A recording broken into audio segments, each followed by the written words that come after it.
कौन बनेगा यूपी का मुख्यमंत्री? ये सवाल नतीजों के बाद अब भी बना हुआ है। रेस में जो सबसे पहला बड़ा नाम है वो है गृहमंत्री राजनाथ सिंह। राजनाथ सिंह से आज जब पत्रकारों ने सीएम पर सवाल किया तो वो राम राम कहकर निकल गए। राजनाथ के अलावा जिनका नाम तेजी से आगे बढ़ा है उनमें महंत आदित्यनाथ, मनोज सिन्हा, केशव प्रसाद मौर्य भी रेस में हैं। लेकिन सीएम की ये रेस यहीं जाकर खत्म नहीं हो रही। इनके अलावा भी आधा दर्जन नाम हवा में चल रहे हैं, लेकिन अंतिम फैसला बीजेपी अध्यक्ष अमित शाह को करना है। राजनाथ सिंह, योगी आदित्यनाथ, मनोज सिन्हा, केशव प्रसाद मौर्य या कोई और? यूपी में प्रचंड जीत के बाद बीजेपी के सामने अब मुख्यमंत्री का नाम तय करने की चुनौती है। जितनी बड़ी जीत है, सीएम के दावेदारों की लिस्ट भी उतनी ही बड़ी है। 16 मार्च को लखनऊ में बीजेपी के विधायकों की बैठक होगी। इसमें पर्यवेक्षक के तौर पर वेंकैया नायडू और भूपेंद्र यादव को शामिल होना है, लेकिन इस बैठक में भी किसी के नाम पर मुहर नहीं लग पाएगी। दोनों पर्यवेक्षक अपनी रिपोर्ट अमित शाह को देंगे, जिसके बाद सीएम के नाम पर फैसला होगा। फिलहाल इस रेस में राजनाथ सिंह का नाम सबसे ऊपर बताया जा रहा है। कोयम्बटूर में आरएसएस के नेताओं की बैठक में भी राजनाथ सिंह समेत बाकी नामों पर चर्चा होने की खबर है। राजनाथ इस रेस में सबसे ऊपर इसलिए हैं क्योंकि एक तो वो अनुभवी हैं, दूसरे पार्टी में उनके नाम पर कोई विरोध नहीं होगा। पहले भी वो यूपी के सीएम रह चुके हैं। राजपूत जैसी प्रभावशाली जाति से आते हैं। चुनाव में राजपूतों ने बीजेपी को झोली भरकर वोट किया है। हालांकि राजनाथ के नाम पर माइनस पॉइंट यह है कि वो खुद दिल्ली से लखनऊ नहीं जाना चाहते। कई बार मीडिया को मना कर चुके हैं। यूपी सीएम के लिए हम लोग आपको कब बधाई दें? अरे राम राम, क्या बात कर रहे हैं। रक्षा मंत्री रहे मनोहर पर्रिकर के गोवा चले जाने से दिल्ली में एक बड़ी सीट खाली हो चुकी है और राजनाथ भी दिल्ली छोड़ देते हैं तो मोदी कैबिनेट में बड़े पदों को बड़े लोगों से भरना बड़ी चुनौती बन सकती है। इस रेस में दूसरा बड़ा नाम केंद्रीय संचार मंत्री मनोज सिन्हा का है। मनोज सिन्हा गाजीपुर से सांसद हैं। मोदी सरकार में स्वतंत्र प्रभार के संचार मंत्री हैं। रेल राज्य मंत्री की भी जिम्मेदारी इनके पास है। 2 बार पहले भी सांसद रह चुके हैं। सीएम बनने के लिए प्लस पॉइंट है, ईमानदार और स्वच्छ छवि के माने जाते हैं। मोदी और शाह दोनों के करीबी माने जाते हैं। माइनस पॉइंट ये है कि जिस भूमियार जाति से वे आते हैं उनकी आबादी प्रदेश में सिर्फ 1 से 1.5% है। लेकिन पार्टी ने अगर जाति के गणित पर अनुभव और काम को तरजीह दी तो मनोज सिन्हा की लॉटरी लग सकती है। इसके अलावा गोरखपुर के सांसद आदित्यनाथ का नाम भी सीएम की रेस में प्रमुखता से लिया जा रहा है। योगी के समर्थक तो चुनाव से पहले ही योगी को अपना सीएम घोषित कर चुके हैं। कट्टर छवि और विवादित चेहरा होने की वजह से योगी आदित्यनाथ के नाम पर पार्टी को ऐतराज हो सकता है, लेकिन अगर पार्टी ने प्रयोग को प्राथमिकता दी तो फिर फूलपुर से सांसद और पार्टी के प्रदेश अध्यक्ष केशव प्रसाद मौर्य की लॉटरी निकल सकती है। केशव उस पिछड़ी जाति से आते हैं जो बीजेपी का वोट बैंक बनता जा रहा है। इसके अलावा सतीश महाना, सुरेश खन्ना जैसे पुराने विधायकों के नाम भी हवा में हैं। इसलिए इंतजार कीजिए कि देश के सबसे बड़े प्रदेश की जिम्मेदारी किसके हाथ में आती है। 16 तारीख तक का इंतजार कीजिए, उसके बाद ही शायद यूपी की तस्वीर साफ हो पाए। फिलहाल यूपी के बाद बात उत्तराखंड की। बीजेपी किसे सीएम बनाएगी, इसको लेकर यहां भी तस्वीर साफ नहीं है। 2 नाम यहां रेस में है, सतपाल महाराज और त्रिवेंद्र सिंह रावत का। रेस में कांग्रेस से आए सतपाल महाराज का नाम पहले नंबर पर है। चौबट्टा खाल सीट से सतपाल महाराज चुनाव जीत चुके हैं। रेस में डोईवाला के विधायक त्रिवेंद्र सिंह रावत का भी नाम चल रहा है। रावत अमित शाह के बेहद करीबी माने जाते हैं। रावत आरएसएस से जुड़े रहे हैं, बीजेपी में संगठन का काम भी देखते हैं। अब बड़ा सवाल यह है कि इन दोनों में से लॉटरी उत्तराखंड में किसकी लगती है।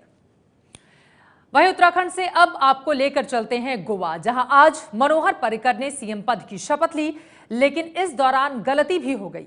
पर्रिकर ने पहले मंत्री पद की शपथ ले ली, फिर उन्हें सीएम की शपथ दिलाई गई। इस दौरान एक दिलचस्प वाकया भी दिखा। तत्कालीन सीएम लक्ष्मीकांत पारसेकर के सामने पहले सीएम की तख्ती लगी थी। जैसे ही पर्रिकर ने शपथ ली, पारसेकर ने वो तख्ती पर्रिकर की ओर खिसका दी, जैसा कि आप तस्वीरों में देख भी पा रहे हैं। और उसके बाद भी वो मुस्कुराते रहे। चलिए गोवा से अब रुख पंजाब का। पंजाब में सिद्धू का क्या होगा? क्या जीत कर भी सिद्धू एक लड़ाई हार गए हैं? कहा जा रहा है कि उन्हें डिप्टी सीएम नहीं बनाया जाएगा।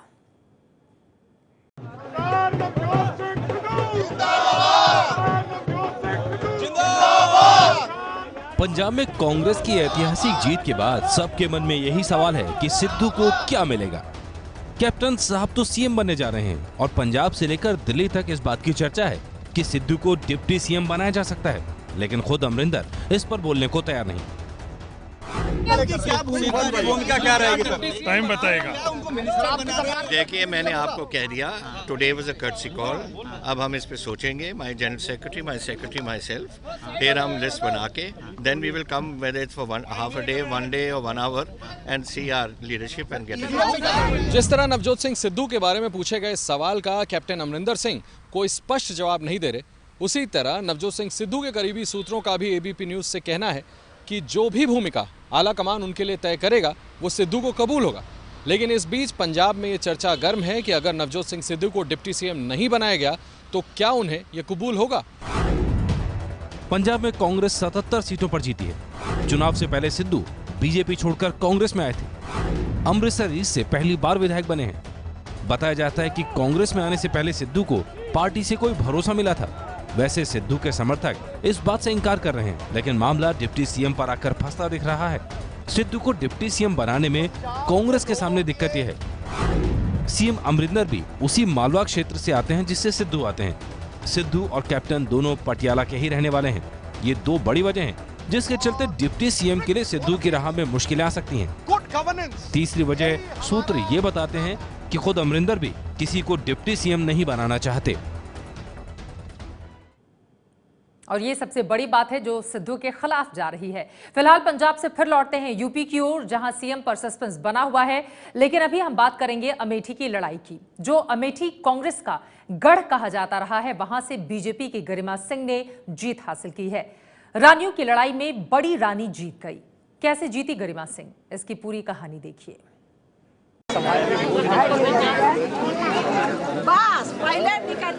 शायद इसी अंदाज की वजह से रानी गरिमा सिंह ने अमेठी की जनता का दिल जीत लिया। प्रचार के दौरान गरिमा सिंह जब घर से निकलती तो महिलाओं को इसी अंदाज में गले लगाकर उनका हालचाल पूछती, सम्मान करती।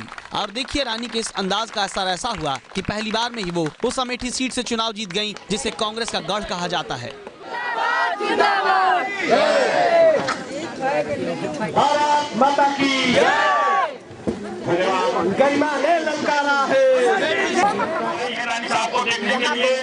गरिमा मानती हैं कि चुनाव में उन्हें महिलाओं का भरपूर साथ मिला, इसलिए वो महिलाओं के हक के लिए आगे लड़ती रहेंगी। उनका वोट काफ़ी मिला मुझे, तो मैं सोचती हूँ कि उनके लिए तो ज़रूर ही कुछ काम होना चाहिए। वैसे हमारे प्रधानमंत्री जी मोदी जी ने काफ़ी योजनाएं चला रखी हैं इनके हित के लिए।